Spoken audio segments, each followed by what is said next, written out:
Daniela, eu queria fazer uma pergunta. Eu até ia mudar de assunto, mas o seu discurso sobre o enxugamento do Estado me impediu de mudar a pauta. Já levanto a mão para uma próxima, Fabiola.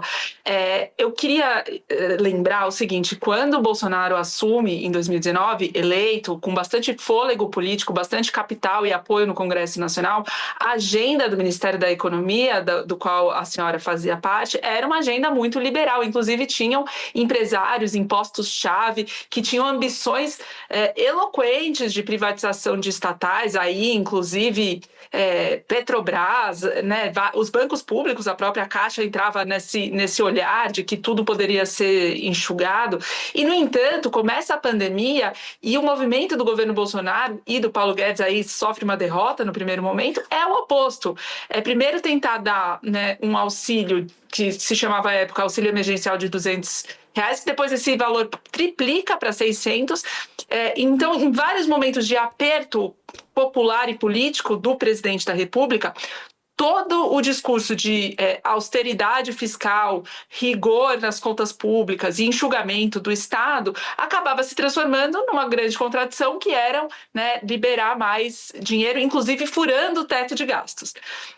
Bom, ele não se reelegeu, mesmo fazendo esses grandes desembolsos, e, né, a PEC da Kamikaze, no último ano de governo, o Bolsonaro não se reelege, e agora o filho dele tenta disputar a reeleição, voltando a ter esse discurso de enxugamento de Estado e de austeridade, com essa diferença que você estava relatando aí, sobretudo em relação aos benefícios fiscais, que eu acho que houve um aprendizado do governo anterior. Perfeito.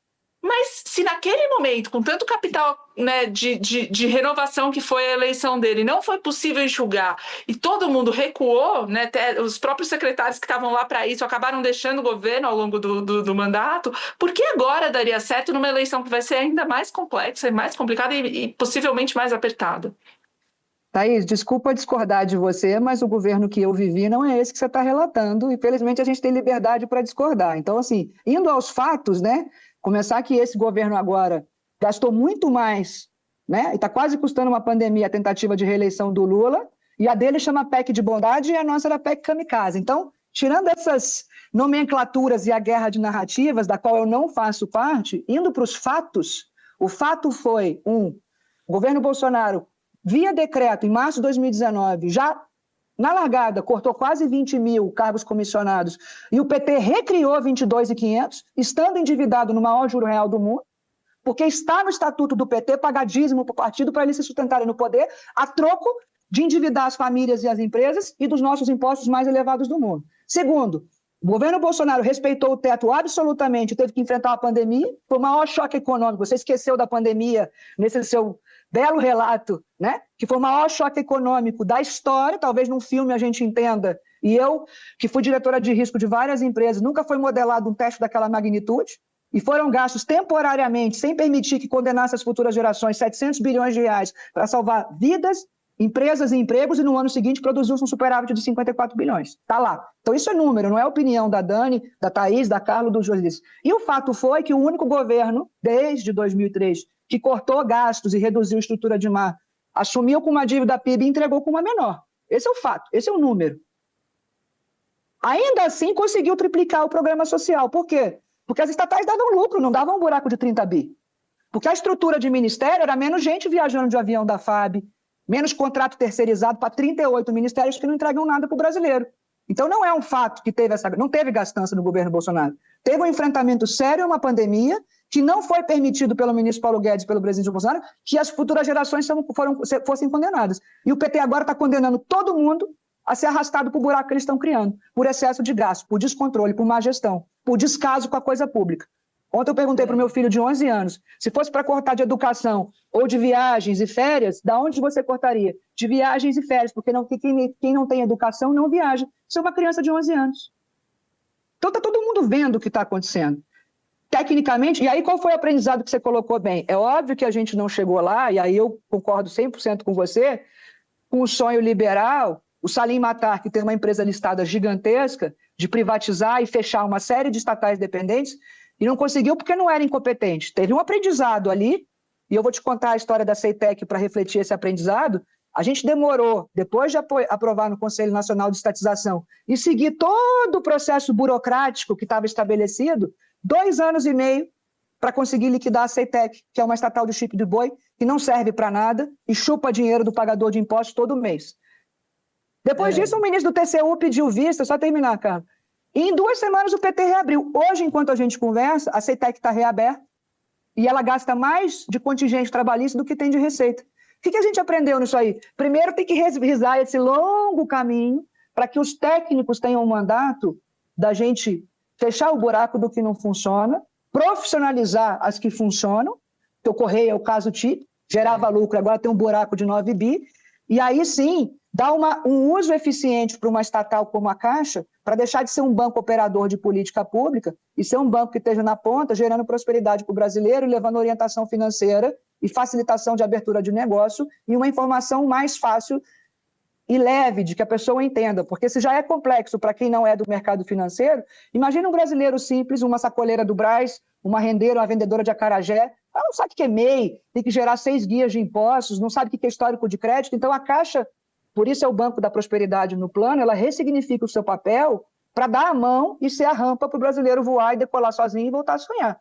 E aí sim, algumas não funcionam e as que funcionam vão ter seu papel ressignificado no nosso plano de governo. Sempre se menciona a pandemia, mas a pandemia não foi o único motivo para que o Paulo Guedes não levasse adiante todos os planos que tinha na cabeça, né? Você realmente acha que um ajuste fiscal sério será feito com esse Congresso que aí está, que foi mimado pelo governo Bolsonaro com orçamento secreto e que não parece disposto a desembarcar dos recursos que obtiveram, seja em emendas, fundos eleitoral e partidário? Acha mesmo que haverá um ambiente de colaboração para fazer reformas profundas, reformas de que o Estado realmente precisa? Ô, Josias, o governo Bolsonaro pagou no último ano algo em torno de 30 bi em emendas parlamentares. Por que o Lula pagou 70 bi e o orçamento dele não é secreto? Porque eles tomaram gosto pela coisa, né? Porque os parlamentares tomaram gosto. Vai voltar? Mas ninguém chama mais de orçamento secreto. Eu acho muito curioso. Estamos chamando aqui todo dia. Isso não, que bom. Mas vamos lá. Então, isso aí, José, felizmente, todo o poder emana do povo. E como é que a gente fez uma reforma da Previdência de R$1 trilhão com as pessoas na rua dizendo 1 trilhão, Paulo Guedes tem razão? É uma consciência coletiva que, felizmente, o Brasil tem uma dinâmica de sociedade aberta, os parlamentares que lá estão devem satisfação aos seus eleitores. E aquilo só foi permitido, né, ou só foi construído com a imprensa ajudando, com técnicos que tinham coragem de liderar a pauta, com as entidades produtivas apoiando, e todo mundo junto trazendo uma consciência coletiva para a população sobre problemas que hoje realmente é uma zona cinzenta. A população não tem clareza sobre esses privilégios e penduricalhos. A hora que o Estadão coloca um simulador lá para minha mãe, que é professora, começa a ter clareza. Melhora a qualidade do debate.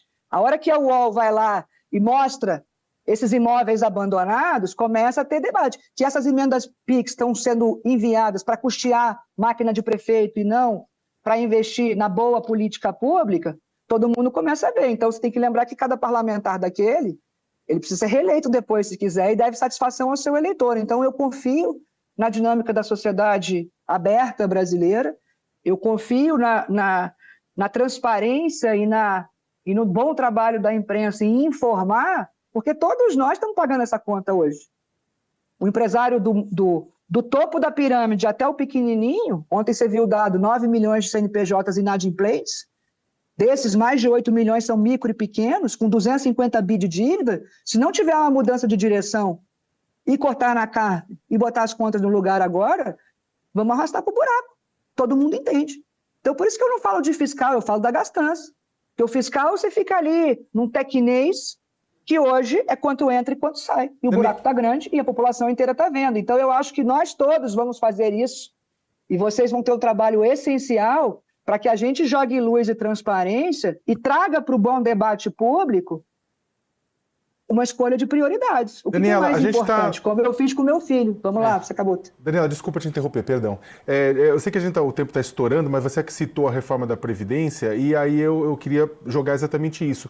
Na sua avaliação, os próximos 4 anos, né, no caso, se Flávio Bolsonaro ganhar a presidência, vai ser encaminhado uma nova reforma da Previdência ao Congresso Nacional? É necessária uma nova reforma? Vai ser encaminhada uma nova reforma?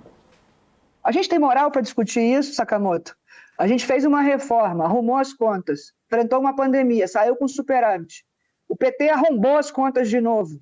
Enquanto todo mundo viaja de avião da FAB, gasta 3 bi de viagem, 25 bi de privilégio penduricalho, um monte de imóvel abandonado. Existe moral de algum governo para debater ajuste na carne com a população antes de mexer no seu? Não há moral para isso. Não há moral para isso. Então a gente vai enfrentar com coragem o debate dos excessos.